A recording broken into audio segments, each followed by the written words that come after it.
Bueno, continuando con esta serie de videos que estamos haciendo esta semana, vamos a charlar sobre un método de diagnóstico el cual es utilizado no solamente para las personas que ven módulos o reparan unidades, sino en general para muchos tipos de técnico que se enfrenta a la electrónica. Y bueno, es un método, digamos, alternativo que permite poder visualizar algunas cosas. La técnica normalmente se denomina curva de Lissajous y se utiliza principalmente para describir el comportamiento eléctrico de un componente, valga la redundancia, electrónico, por ejemplo en este caso un Zener, a través de su gráfica al pasarle la corriente, es decir, le circula corriente a ese componente, lo cual hace un equipo. Ahora les muestro un par de equipos para eso. Y principalmente nosotros vamos a describir la gráfica de ese componente en función de su corriente y en función del voltaje al cual es sometido. Usualmente para hacer la gráfica se utilizan técnicas aplicando algo que se llama o se denomina movimiento armónico simple, más. Y bueno, de alguna manera un equipo permite poder realizar el paso de esa corriente de manera segura y poder describir esta gráfica en una interfaz. Es decir, nosotros vamos a tratar de pensar que una interfaz, o sea, esta interfaz es una de ellas. Aquí tengo una en la cual, pues, con Curve 2 Plus, la cual nos suministró el amigo Soto de Venezuela, de Autotrónica Lara, el cual nos patrocinó con esta interfase. Podemos visualizar eso utilizando unos pines de conexión que son los terminales de conexión, y él va pegado a un puerto USB y ese puerto USB permite graficar lo que nosotros vemos allá, lo cual ahora voy a explicar brevemente para entenderlo mejor. Pero en sí, ¿qué es la parte que me interesa? Que es la técnica del que se denomina imágenes o demás. Hay varios tipos de dispositivos. Yo voy a tratar de mostrarles un par de dispositivos. Acá tenemos otro dispositivo bastante usado, ahí lo coloco para que lo vean todos, el FADOS, que también es un equipo muy usado en la técnica de las curvas y demás. Y en fin, en la industria existen varios, inclusive algunos que se pueden fabricar. Bueno, en sí, ¿en qué consiste el tema de las gráficas de Lissajous? Básicamente lo que nosotros vamos a analizar de una manera sencilla, porque de alguna manera pues tiene toda una técnica electrónica, es cómo se comporta cada componente, llámese resistor, diodo, varistor, inductor, cómo se comporta respecto a la corriente y respecto al voltaje cuando lo atraviesa una corriente a él. Es decir, cuál es su comportamiento en una gráfica. Para eso, bueno, hay toda una literatura, una teoría que les puede servir luego en internet y muchas explicaciones de las curvas de Lissajous para ingeniero electrónico principalmente. Pero luego nosotros vamos a tratar de analizar de una manera muy sencilla. Aquí tenemos una gráfica muy sencilla en la cual nosotros vamos a tratar de describir un poco de manera simple a qué corresponde. Básicamente lo que nosotros vamos a pensar es que de alguna manera nuestro equipo, nuestro dispositivo va a inyectar a través de los terminales, estos son los terminales del equipo, va a inyectar corriente alterna entre cada uno de esos terminales. Básicamente al inyectar corriente alterna se va a tratar de verificar en una gráfica XY, así se denomina XY. La gráfica XY es un oscilograma, el cual el equipo de manera automática lo presenta en la pantalla. Va a tratar de graficar cómo se comporta la corriente cuando circula a través del componente. Y eso permite tener una ecuación que determina la característica de esa onda, ¿cierto? La cual está descrita por esto que se encuentra aquí. No es tan compleja, realmente es una ecuación más bien sencilla, donde los valores son este versus este, que se llama dA o variación de A con respecto a variación de B. Esto desde el punto de vista de ingeniería y demás. En el caso nuestro es algo bastante interesante porque a través de este tipo de gráficas, de una manera simple, es decir, no complicándolos tanto calculando, en la facultad habría que calcular todo esto, pero no complicando tanto el asunto, y el equipo se encargaría de hacer un resumen bastante importante de eso. Lo que nos interesa principalmente es poder apreciar una diferencia. Listo. ¿Para qué una diferencia? El equipo principalmente permite en todas las marcas plantear una diferencia entre un componente A y un componente B. Se supone que si el componente A es igual al componente B, por ejemplo un diodo, al graficarlo ellos, la diferencia entre ellos debe ser cero. Es decir, que como yo tengo aquí dos terminales, uno sería neutro tierra y el otro sería un pin rojo para un punto de medición, otro pin rojo para otro punto de medición, se supone que la diferencia, que es como el objetivo principal de todos estos equipos, la diferencia se supone que tiene que ser muy baja. En este caso, bueno, cero porque está abierto el circuito. Pero más allá de eso, de poner simplemente esto en dos lugares de la tarjeta electrónica que queremos verificar, del sensor, de un ramal y todo, hay que tener en cuenta que el circuito no debe contener energía, es decir, no lo debo hacer sobre circuitos que tengan energía. Si yo voy a probar algo en el auto, tiene que ser sin energía. Por lo tanto, se usa mucho para probar componentes en banco, que es bastante usado. Luego en la gráfica, en la realidad, nosotros vamos a tener varias representaciones del amperaje respecto al voltaje. Por ejemplo, si nosotros describimos un circuito el cual su resistencia es muy baja, por ejemplo, una resistencia descrita de un ohmio, por ejemplo, lo más seguro es que tengamos una gráfica en el cual el amperaje es el máximo en el desarrollo de la prueba, una gráfica algo así como esto. Pero luego si nosotros cambiamos esa resistencia, y esa resistencia puede ir pegada a un capacitor o simplemente es una resistencia más alta, pongámosle 20K por ejemplo, lógicamente de acuerdo al equipo el comportamiento de la corriente sería un poco diferente, sería algo más como esto.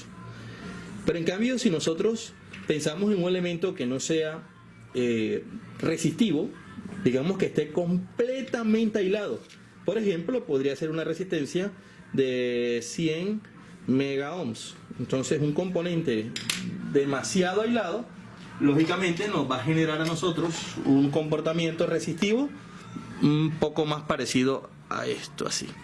Y a la medida que se va generando ese tipo de temas con respecto al diagnóstico, la gráfica nos va a permitir a nosotros poder evaluar cada uno de esos componentes. En la realidad inicialmente se aprende 2, 3 componentes y en la medida de lo posible pues va aumentando un poco digamos el grupo de componentes. Por ejemplo, esto hablamos que son resistencias. En cambio, el caso de un capacitor o un filtro, correcto, un filtro, un condensador, por ejemplo, vamos a separar esto de aquí que no se nos confunda. Acá tenemos el amperaje, aquí tenemos el voltaje, pero si nosotros queremos describir, por ejemplo, un capacitor, dependiendo del valor del capacitor y qué equipo tenemos para demostrarlo, nosotros ahí es posible que encontremos pues algo más o menos, pues depende, digamos, la capacitancia que se esté manejando. Pero siendo un capacitor, por ahí más o menos en unos 150, 200 microfaradios, nosotros vamos a encontrar algo como esto. Principalmente porque sería como la carga y descarga de este mismo.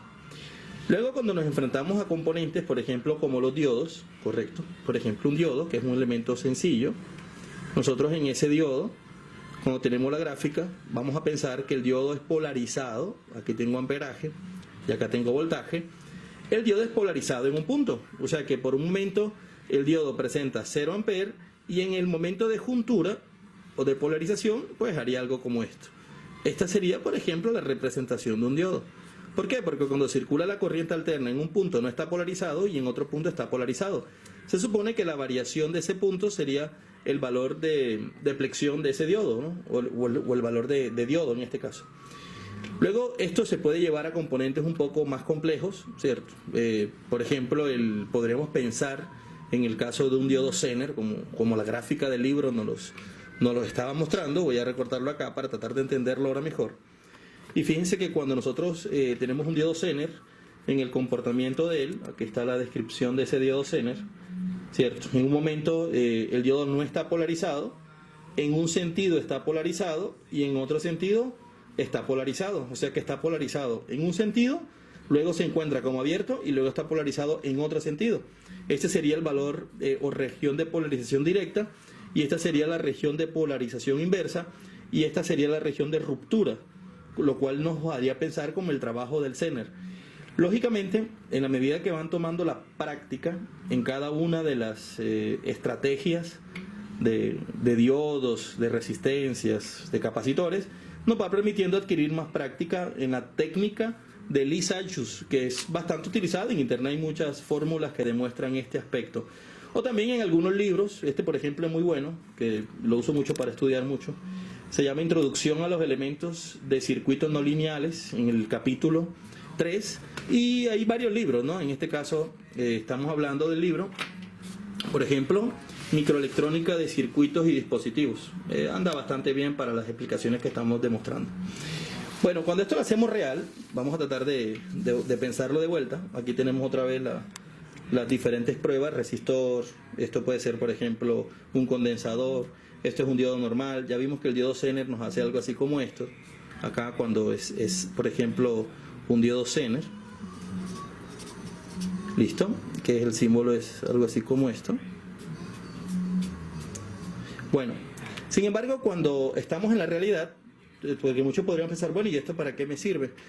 Principalmente, en la realidad nosotros tenemos componentes. Vamos a suponer en este caso, por ejemplo, un cliente en un circuito de luces, en particular en el taller, una fusiblera. Este es un Kia Rio, por ejemplo, que se dañan bastante acá en América.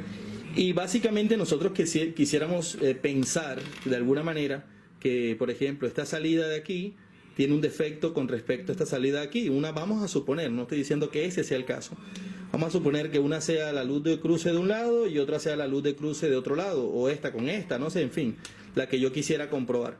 ¿Qué es lo primero que tengo que chequear? Bueno, uno, que no tenga energía en el circuito. La otra fácil es ubicar en ese módulo, en esa computadora o en ese auto la tierra, porque recuerden que esto lo estoy haciendo acá, porque estoy grabando en una mesa, pero yo también podría hacerlo sobre el auto. Lo más importante sobre el auto es que no cuente con energía en el auto, es decir, si tengo las intermitentes flasheando, obviamente que yo voy a tener un detalle, ¿no? En ese caso.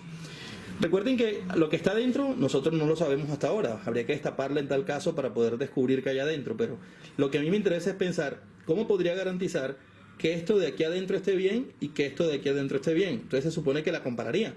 Ya luego en mi análisis yo podría pensar y decir, bueno, ¿cómo funcionaría el interior ese circuito, por ejemplo? Bueno, yo podría, hacer, bueno, realmente no es que haga un invento, estoy más o menos pensando sobre algo que ya conozco porque lo hemos reparado mucho. Entonces, internamente, esto tiene un IC Smart Driver. Y ese IC Smart Driver internamente es un chip que tiene internamente ese chip para cada salida. Va a tener un FET. Ese FET va a estar colocado un positivo de 12 volt. Va a ser controlado por un proceso interno acá y él es controlado por un microprocesador. Y él, por supuesto, pues tiene tierra. Como también tendrá otro internamente, colocado, una salida para acá. Esto que está aquí también va a tener 12 volt y esto va a ser una salida para acá. A esto le podría decir como la salida 1 y esto sería como la salida 2.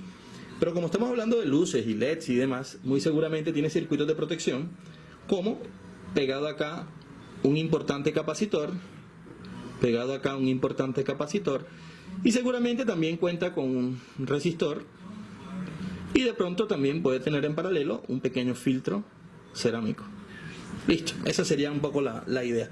Lo cual la gráfica cuando la mide, ¿cierto? No es ni una resistencia en corto, ni una resistencia abierta, ni un capacitor completo. Normalmente esas gráficas pueden dar un componente, una gráfica tipo componente, la cual, de acuerdo a la condición demostrable de ese circuito, nos va a permitir poder establecer una diferencia. Entonces, lo que yo estoy planteando ahorita es simplemente una diferencia, para no entrar en detalles, en comenzar a hacer cálculos matemáticos sobre cosas que los equipos se encargan de simplificar para un taller mecánico. Obviamente, de pronto en una facultad de ingeniería, nosotros necesitaríamos aplicar en el laboratorio de curvas de Lissajous las ecuaciones y las integrales y diferenciales para poder calcularlo.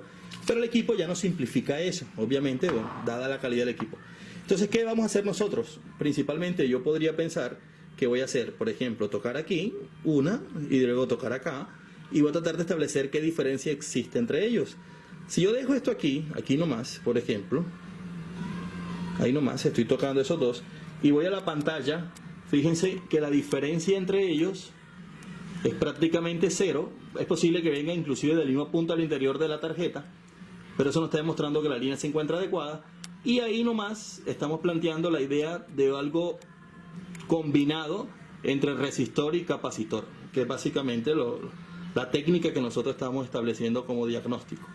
Ahí nomás nosotros en ese proceso de diagnóstico podemos establecer la cantidad de energía que el equipo le está colocando, en este caso el adaptador va a ser el curve que está colocado acá, gracias al amigo Francisco Soto de Venezuela, Autotrónica Lara, que nos patrocinó con este. Y luego también lo podríamos hacer con un FADOS o con cualquier otro equipo para poder diagnosticar. Bueno, en este caso, si nosotros topamos otro componente, por ejemplo, yo digo aquí, no quiero ver este, quiero ver, por ejemplo, este otro acá. Hay otra salida, perdón. Aquí estamos, otra salida cualquiera. Si topo ese componente, voy acá Y fíjense que este componente ya es bastante diferente. Entonces tengo una diferencia de 26,5%, lo cual si fuese la misma salida, es decir, si fuese el mismo circuito, aquí lo voy a quitar, si fuese el mismo circuito, me establecería a mí un defecto en el componente, en este caso, obviamente, pues en lo que sería el módulo, lo que sería digamos, la prueba de los componentes. Es solamente un ejemplo que a ustedes de pronto les puede interesar. En internet pueden encontrar el nombre de curva de Lissajous para estudiarlo más. Aquí les dejo el nombre. Hay muchas páginas inclusive que pueden tener. En internet también seguro encuentran los libros que usamos para estudiar esto, los cuales pues son de ingeniería, de la facultad, de estudio. Y bueno, a nivel técnico yo creo que de manera de reparación en los talleres puede convertirse en una herramienta más que nos ayude en hacer cosas relacionadas con la electrónica.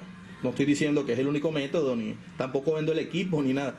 Simplemente se me ocurrió que puede ser entretenido escuchar un poquito de dónde viene este tema de la curva. Y bueno, si ustedes lo estudian, seguramente que le van a encontrar aplicabilidad.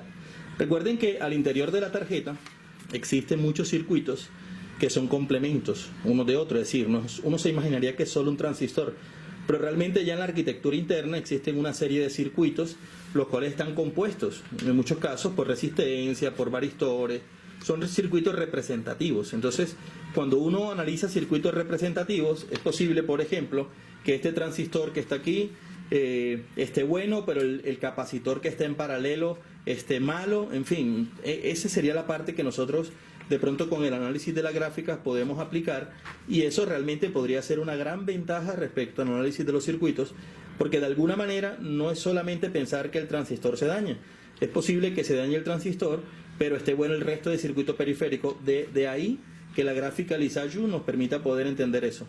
Cuando nosotros vamos a los integrados, aquí coloco un ejemplo de un amplificador sencillo, un LM741. Cuando vamos a un integrado, el integrado no es solo un componente, son diversos componentes, pero en la etapa de acople, o sea, en el exterior de out hacia afuera, existen otros circuitos que empalman a ese circuito integrado, y bueno, de eso se trata todo este análisis de electrónica, ¿no? Pero nosotros vamos a pensarlo de una manera muy sencilla sobre una tarjeta, en este caso, pero también puede ser sobre un auto. Entonces, conclusión, ¿qué tenemos? Tenemos un equipo que nos permite verificar las diferencias, tenemos una interfaz, en este caso la curve, que nos está permitiendo poder graficar eso, generándole la energía necesaria al circuito para poder trabajar de manera adecuada, un cable USB a una laptop, y luego una interfaz tipo pantalla que nos permite poder verificar esas diferencias entre uno u otro circuito. Muchas gracias.